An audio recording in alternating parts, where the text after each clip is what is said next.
75 miles east of Lake Charles is the city of Lafayette, Louisiana.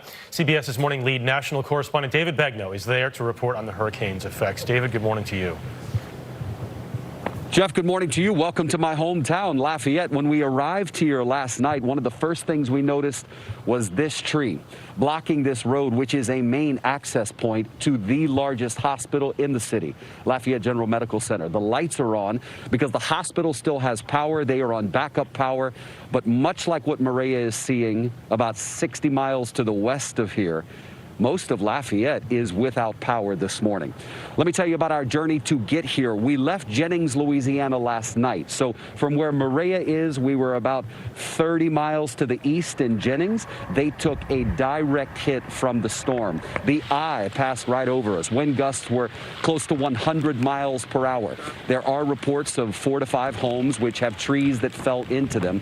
There were no reports of major injuries or deaths. The police chief, by the way, pulled his cops off the road for most of the night, telling people we're not going to be able to check on you until Saturday morning. As we left Jennings and headed east toward Lake Charles, toward Lafayette, most of Interstate 10 was open. There was flooding on the sides, but nothing blocking the roadway. But when we got into the hub city, which is how Lafayette is known, I mean, I'm telling you, there are trees all over the place. No reports of major injuries or deaths here, but it is going to be a massive cleanup effort today and into next week. Before I toss back to you, a bit of a public service announcement here. Do you know that most of the deaths reported from Hurricane Laura 6 weeks ago were due to carbon monoxide poisoning? People who didn't die because trees fell on them, but because they were poisoned, them and their animals. So for the hundreds of thousands of people affected by this storm now, Delta, please keep your generators at least 20 feet away from where you are. It's a lifesaver. Jeff Beck. Yeah, that's a great point. David Begnaud, thank you very much. Hurricane Delta slamming ashore in Louisiana overnight as a Category 2 storm, but weakening as it moves over land. Delta lashing the Gulf Coast with 100-mile-per-hour winds that ripped off roofs and toppled trees. The dangerous storm surge over 9 feet in some places. And this is the record 10th named storm to hit the U.S. this hurricane season. We have team coverage on the ground in hard-hit Louisiana, where more than 500,000 people are now waking up without power. Rob is in Lake Charles with more on where Delta is headed. But first, let's go to Ginger in Lafayette with more. Ginger, good morning. Well, Whit, good morning to you. We've officially done it. 5 landfalling hurricanes of those 10 landfalling storms. That is a feat we have not made since 2005 in that epic season. And if you look behind me, these are the streets of Lafayette just covered in tree debris. The power only on this street, but almost everyone out of power. And it is so much worse just to our west, that same area that feels like Delta was just the punch while they were already knocked out by Laura 44 days ago. That is the sound of Hurricane Delta, just before making landfall in Creole, Louisiana. A Category 2 hurricane when it roared on shore, peeling roofs off of buildings. Waves and surge lapping at the land in Lake Arthur. Up to 17 inches of torrential, wind-whipped rain. Those winds gusting to 100 miles per hour. The destructive force lashing buildings, snapping utility poles, leaving hundreds of thousands without power across Louisiana and Texas. The fierce winds tossing this mobile home right onto the road and knocking this tractor trailer onto its side. Delta's broad push of water forcing storm surge up to 9 feet near freshwater canal locks. The storm flooding low-lying neighborhoods in Welch. What's left of Delta now rocketing inland with rain and gusting winds in Arkansas and Mississippi. Louisiana's governor warning folks, though, not to let their guard down. Treat every power line that's down as if it's live. Don't go out sightseeing. This time-lapse video from Lake Charles showing just how quickly conditions worsen. Just before landfall, the relative cooler water near the coast and wind shear shredding the storm. Believe it or not, this is the eye of what's left of Delta. I mean, we still have a hurricane, and this is not what a hurricane or a tropical storm eye looks like. I've been in many of them where the winds are calm, everything goes clear, and at night you can even see the stars. That is not happening tonight because this storm got sheared and ripped apart, and it is the epitome of what we call a dirty eye. And just to my west in Lake Charles, Rob Marciano, right there in that town already hit so hard just 6 weeks ago in Hurricane Laura. Just incredible. Lake Charles, Louisiana getting hit with yet another hurricane.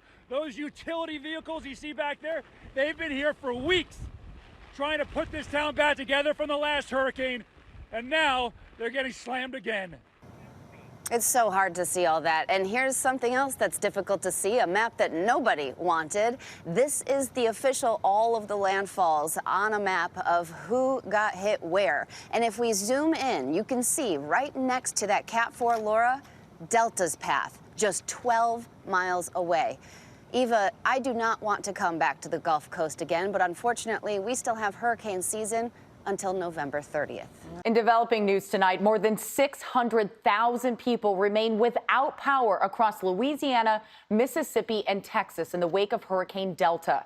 The storm roared ashore last night.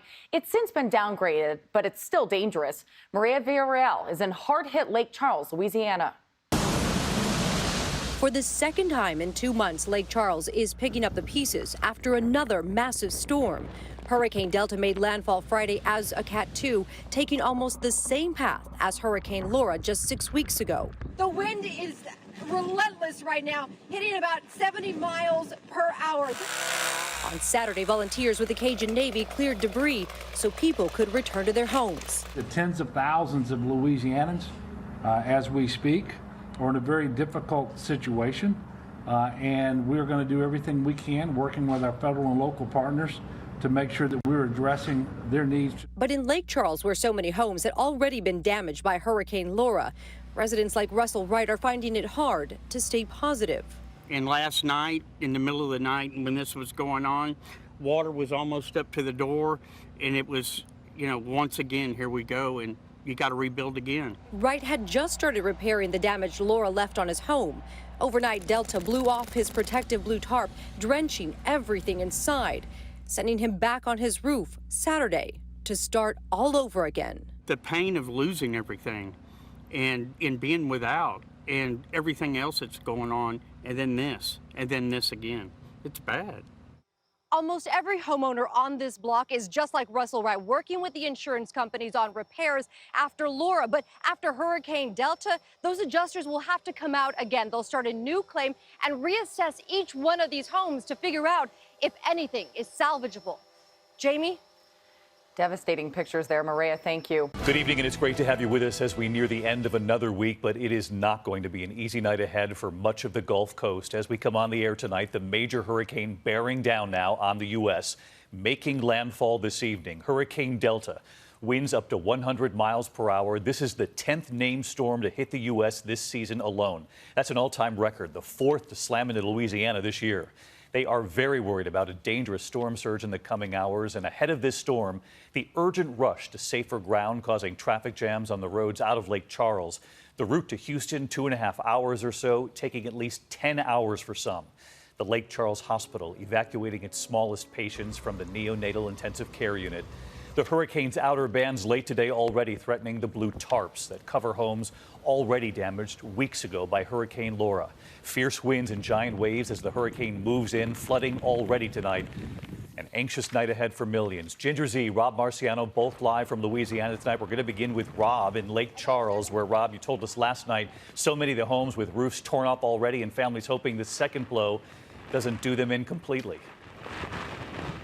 So tough, David. It's hard to believe that it's happening again. Another hurricane hitting the U.S., a second one here in Lake Charles.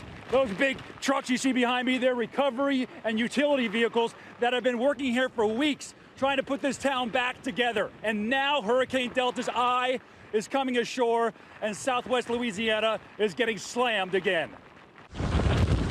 Tonight, Hurricane Delta is making a record-breaking landfall in southwest Louisiana. Pounding waves and howling wind. Up to 11 feet of storm surge in spots. This is a big storm. We've got winds of 115 miles per hour. Oh! Lake Charles took a direct hit from Category 4 Hurricane Laura just 6 weeks ago, one of the most powerful storms to ever hit the U.S. Many homes still covered in blue tarps as families rebuild. debris still piled up in neighborhoods. The winds are picking up now here in Lake Charles, and with these debris piles all over the city, they're filled with razor-sharp aluminum, wood with rusty nails that, with that eye wall coming through, could all be airborne. At this time, everyone in the storm's path really needs to be focused on sheltering in place. Thousands of Lake Charles families clogging evacuation routes ahead of Delta, a 2.5-hour trip to Houston reportedly taking 10 hours. Pray today for these little babies. I pray for life, Lord. This hospital evacuating babies from their intensive care unit. Doctors and nurses praying for their safe return. Pray for Louisiana and all those on the Gulf Coast. Over 100 shelter dogs airlifted out of the storm zone. Delta's effects felt from Louisiana all the way to Texas tonight. The hurricane's landfall making history as the 10th named storm to hit the U.S. in a single season. All right, so let's get right back to Rob, because I know you're getting hammered. This has really worsened and quickly in just the last hour. Yeah, we're about to get the eye wall in its full force, David. You know, the last two hurricanes, big ones that came through here, they came in the middle of the night, which is always scarier. This one coming mostly during the day, but the sheriff's saying today, not necessarily good. His guys have to wait until the winds die down. That won't happen until midnight, so first responders will have to go out in more dangerous conditions to anyone that may need their help. Going to be a long night, David. It is going to be a long night ahead, Rob. Stay safe with the crew. The debris is the real concern because of that last hurricane just weeks ago. Let's get right to Ginger Z in Lafayette, Louisiana. She's got the new track and the timing. She's also getting the heavy rain bands right now. Ginger, what are we expecting as we head into the night? David, we are on that northeast side of the eye wall, a very ragged eye wall of the storm that will make landfall at any moment. I want to take you right to the maps there. You can see some of the wind gusts have been close to 50 here, I think now even more. But even in Lake Charles, Port Arthur, we're closing in on 70. I think we'll end up with some of the gusts close to 80. But as this makes landfall, we'll keep falling apart, but it will keep pushing water. We've already seen up to 7 feet of storm surge. That storm surge in the 7 to 11 foot range, Vermilion Bay, that is going to be devastating. We'll also end up seeing this storm continue to move north. We could see hurricane force gusts up to even Alexandria. So I want to time this out for you because overnight it's going to move fast, right? We've got a north to northeast movement at 14 miles per hour. It's going to even kick faster than that. Look at Greenville by 9 a.m. tomorrow morning, way into Mississippi. You're feeling some of those tropical storm force winds even, or gusts. Now, 5 to 10 inches of rain on top of the 3 or 4 you've already had. It's not going to be about the rain. This will be about the surge and obviously the wind that we are just getting into. David? Thinking about all those families tonight and our incredible weather team. Coronavirus has kept schools in India closed for more than 7 months, affecting about 200 million children. Many of them are now going to work illegally, not only because of school closures, but because their parents have lost their jobs during the pandemic. Arshad Zargar has more. In Delhi, a team of police, government officials and child rights activists are busy raiding shops that are suspected of using illegal child labor. Muhammad, 14, and Mohit, 15, were found working at a car paint shop. Both boys had quit school and traveled hundreds of miles to Delhi earlier this year to get work to support their families after the coronavirus pandemic struck.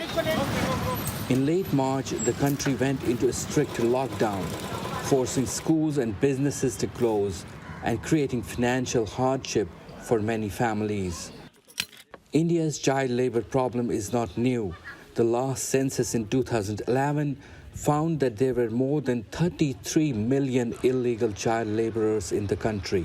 Hundreds of thousands of children like Muhammad and Mohit in their early teens have been forced to work as their parents lost jobs. According to children's charities, many children are working up to 16 hours a day, earning less than $27 a month, and some children are not even paid. Arshad Mehdi, a child rights activist, has attended several raids. We have raided bus stops, railway stations in so many places across India, he says, but traffickers come up with new ways to bring children into big cities for work. India's Nobel Prize-winning activist Kailash Satyarthi, who has spent 4 decades campaigning against child labor, warned the government that the pandemic will make trafficking of children for labor and sexual abuse much worse. Indian government officials agree. There's also, for the lack of words, right, like availability of cheap labor. So it is expected that it is going to be tremendously high. There's a huge chance that a lot of children are going to be pushed into working as child labor across the country. These children will now be taken to a government-run home where they will be counseled, given free food and money, and placed back into school. But many children across India will not be as fortunate. Arshad Sarkar, CBS News, New Delhi. Observa la lámina de mi álbum de preescolar segundo grado, página 16. For the last 6 months, Zohar and Carla have been teaching an entire country on TV. Ahí está, ¿no? Esperamos pronto vernos en los salones de clase. ¡Ay, sí! Hasta la Mexican schools have remained closed to try and curb the pandemic. No one knows when they might reopen. Carla herself is a teacher in a modest Mexico City neighborhood. She is worried about her pupils. Tratamos de que todos tengan acceso en cuanto al contenido de lo que hacemos. Existen variedad de medios en donde pueden encontrar estos programas en internet, en la televisión, en el radio. Estamos muy preocupadas por nuestros niños que no tienen acceso a ninguna de estas nuevas estrategias que se están tomando, y sí estamos preocupadas por ellos porque pues no sabemos en lo que están viviendo en casa. These strategies were initially designed as an emergency response, but according to the education minister, they could stay even after the pandemic is over. Muchas de las cosas que ustedes van a hacer para iniciar el ciclo escolar es la educación del futuro. La forma en que se relacionen con sus alumnas y alumnos a distancia. A third of Mexican children have no idea what this future looks like. Amatitlan, one of many remote villages in rural Mexico. Here, everyone works in the fields. There is little or no phone coverage, let alone internet. Lucy is 7. She spends most of her time caring after her brother or playing with her cousins. Extraño mi salón, extraño la sillé, extraño mis maestros. Ya quiero tener clases para enseñarme a leer. Solamente que me enseñan mis papás a leer, pero no puedo. The TV subscription is €10 a month. Lucy's parents buy it when they can, but then the electricity goes out.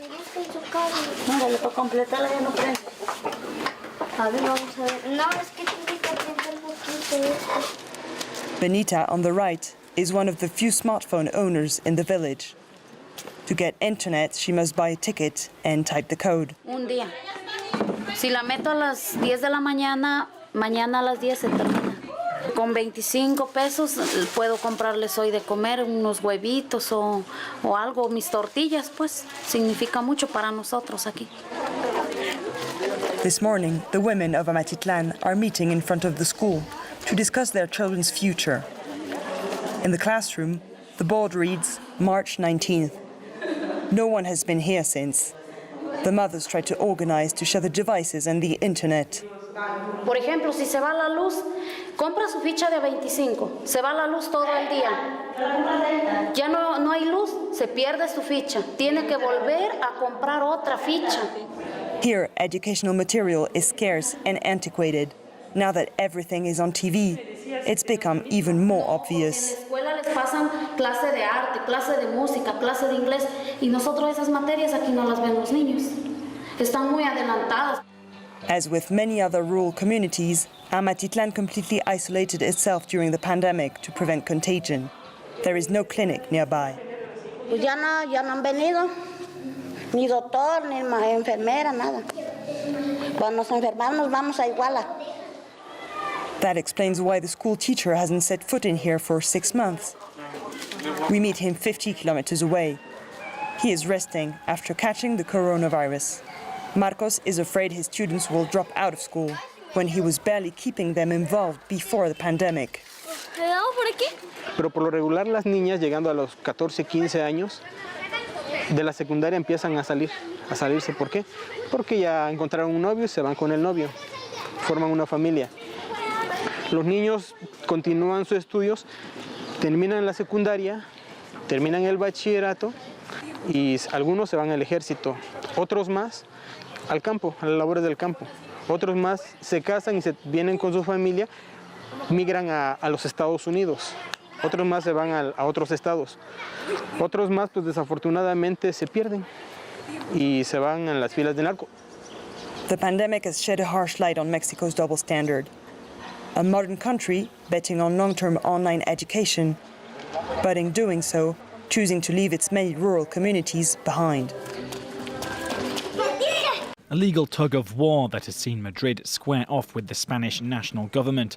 And after weeks of wrangling, it's the socialist-led government that has had the final word, imposing a state of emergency in the capital. El gobierno ha decidido declarar el estado de alarma para dar cobertura a las medidas aprobadas el día 30 de septiembre durante los próximos 15 días naturales. Local authorities had opposed measures that put the capital under a partial lockdown. They said the restrictions, which imposed limits on travel and opening hours for bars and restaurants, would do major harm to the economy. But the new ruling forces Madrid's leaders to comply with whatever the government decides, as it tries to get a grip on a surge in coronavirus infections. Caught up in the standoff, residents say they've been left confused. Yo me siento mal porque no sé ni cómo actuar y qué hacer. Y si hago bien, si hago mal. Que se podría haber evitado si desde el primer momento hubieran declarado el estado de alarma, porque se sabía que esto no iba a resolverse. The dispute has laid bare Spain's ideological differences. Madrid is run by the country's main opposition party, the Popular Party, whereas the national government is led by the Socialist Party. Both sides disagree on how to contain the virus, which is spreading twice as fast in the capital compared to the rest of the country. North Korea is expected to hold the largest military parade in its history this Saturday. It will mark 75 years since the country's Workers' Party was created. That's the ruling communist regime.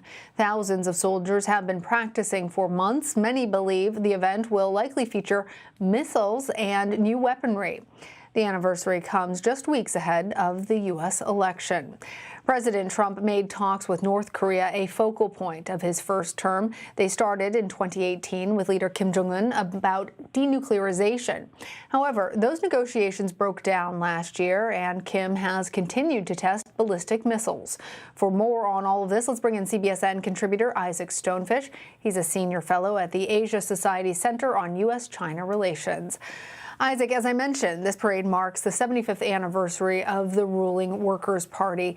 But there were also other promises that Kim made looking forward to this event with his 5-year plan about the status that he was going to bring North Korea to. So tell us a little bit more about what this celebration represents and how much Kim is actually meeting those benchmarks, the current status of North Korea.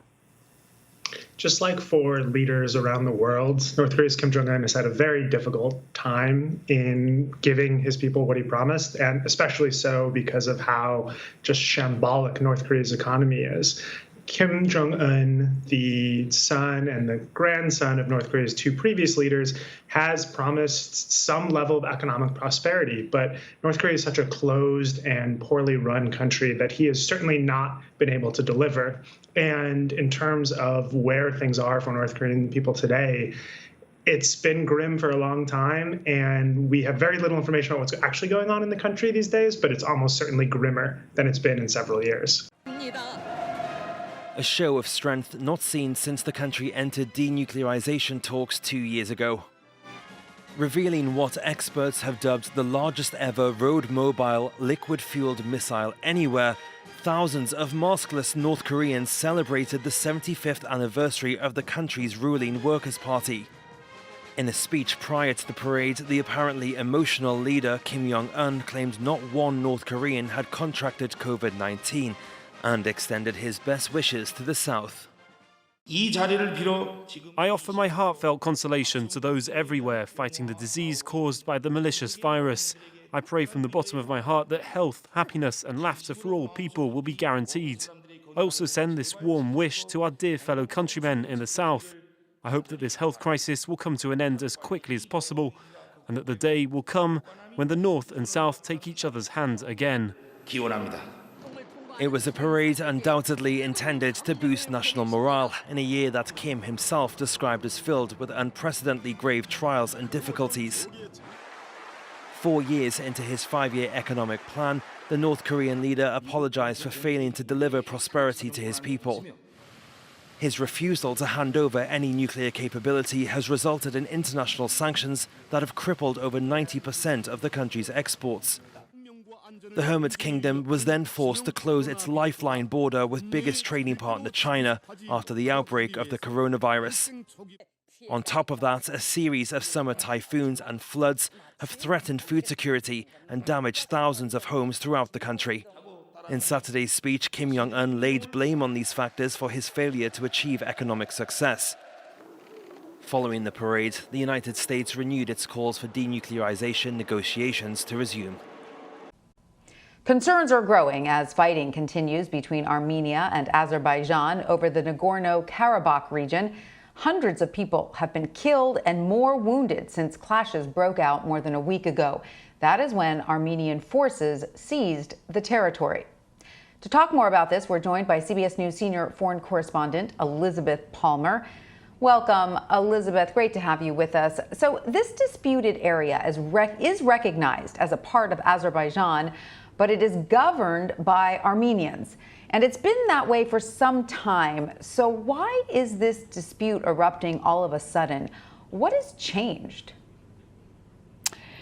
Well, the area has been unstable for decades, ever since the end of the Cold War, when both Armenia and Azerbaijan got their independence from the Soviet Union. And there have been flare-ups of fighting on and off ever since. The last main one was in 2016. So the question really is, why has it erupted again now?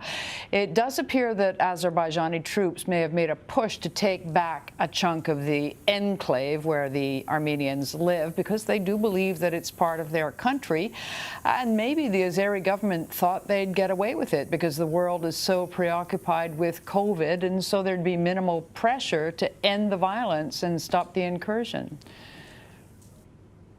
So what is the international community then saying about this conflict now? And what are the concerns exactly about Turkey's alleged involvement and the absence of the United States? Various countries have weighed in. Nobody wants a war in that area. Obviously, the international pressure is demanding that the hostilities stop. Countries that have weighed in include Iran and Russia, and the group that's been trying to negotiate a peace agreement for years. And that does include the UK and France, as well as the United States. You ask about Turkey, though, and that begs the next question. How dangerous is this? Could it, in fact, escalate into a wider conflict? On the face of it, you know, this is a really small regional conflict. To put it in perspective, the territory is poor, it's mountainous, it's very beautiful.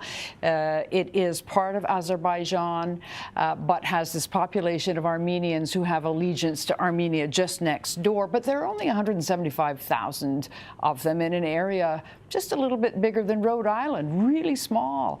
But both sides have powerful backers. Azerbaijan is an ally of Turkey, and we know already the Turks have been supplying military help, including drones that have been shooting down, in some cases, into civilian areas.